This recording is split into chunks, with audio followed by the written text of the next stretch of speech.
Many people think they know everything about celebrities, but rarely do they know how they started.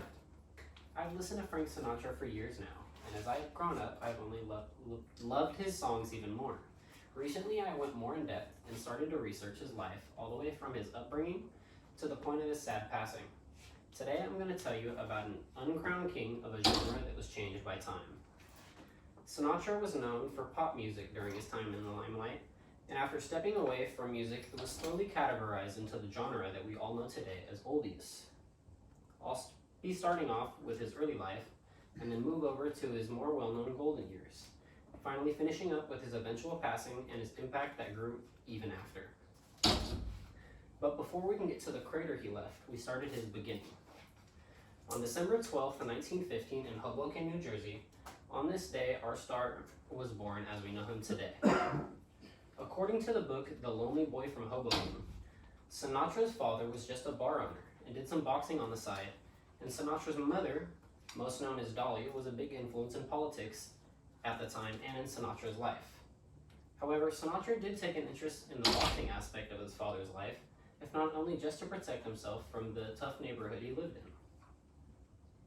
Sinatra has stated that hearing Bing Crosby inspired him as a teen to start singing. His voice, some said, was like an angel, but he wasn't the most angelic child, as he did get into fights fairly often and did eventually drop out of high school to pursue music. Frank shortly after joined a local singing group known as the Hoboken Four, and the group did quite well. They won a talent competition in 1935, and in that same year went on tour around the country. Shortly after the tour, the Four disbanded, and Sinatra went on to start waiting tables and picking up small gigs solo. Now in 1939, Harry James and Sinatra met while he was waiting tables, and Harry, having recently started a new band, hired him on. Sinatra was let on with a 6-month tenure with the group, and they went on to make many songs and started to draw eyes.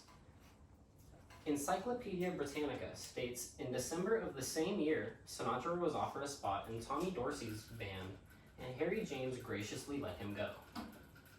Finally, after years in the business, Sinatra was finally gaining some traction.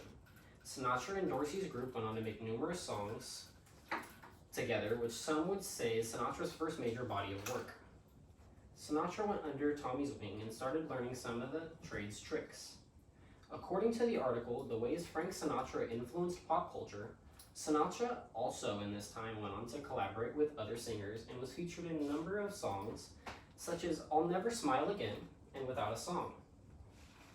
By 1942, Sinatra was quite well known by the media, and his voice was already adored by many. At this point, Sinatra yearned for a solo career, but was met with resistance by Dorsey. After a timely negotiation with a very giving Sinatra, he eventually got away later that year. Within no time at all, Sinatra was a worldwide sensation. He was quickly given nicknames, and the females started to swarm in fanatically. Alongside his music career, Sinatra also went on to become an actor and starred in a number of movies and TV shows. His acting work was surprisingly good and was praised for a number of his roles, and eventually went on to win an Oscar according to his BBC obituary. He was a star, and even though he went through some of trouble releasing music for a few years after leaving the group, he then found Columbia Records. He started to release music again, and his popularity only grew.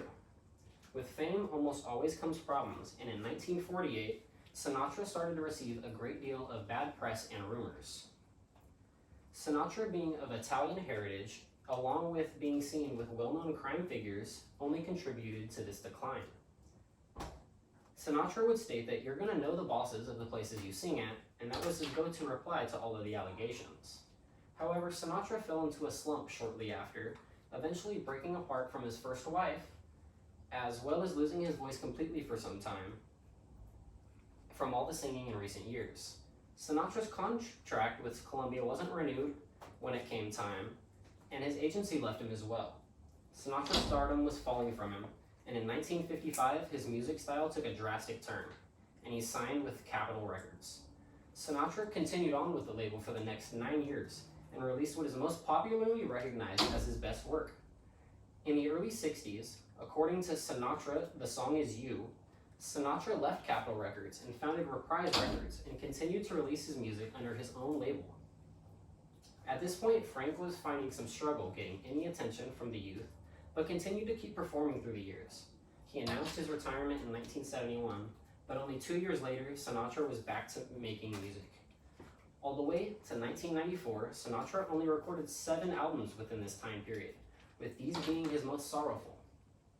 Sinatra blessed the stage with his last performance on 1995 at the Desert Springs Palm Resort. Sadly, in his last years, Sinatra started to struggle with memory loss, but still had his drive to be a performer. Sinatra faded from the limelight and lived out his last years quietly. Only 3 years after his last performance, Sinatra sadly suffered a heart attack and passed away. Now, this may have been the end of his life, but his legacy will continue to live on for years to come. Sinatra's music spread after his passing, and in our society today, there's almost nobody who hasn't heard of the man. His music is known across the world to the point many don't even know it's him, but they know the song. Frank once said, "May you live to be 100, and may my voice be the last you hear." He said it as a joke back then, but now that's something that actually happens. The small-town boy from Hoboken hopped from group to group for a while, but once he tasted fame, he wanted it. Sinatra was a giant singer in his time in the spotlight, and a bigger influence after it left him. He touched many and was put at the head of a new genre. He truly was an uncrowned king.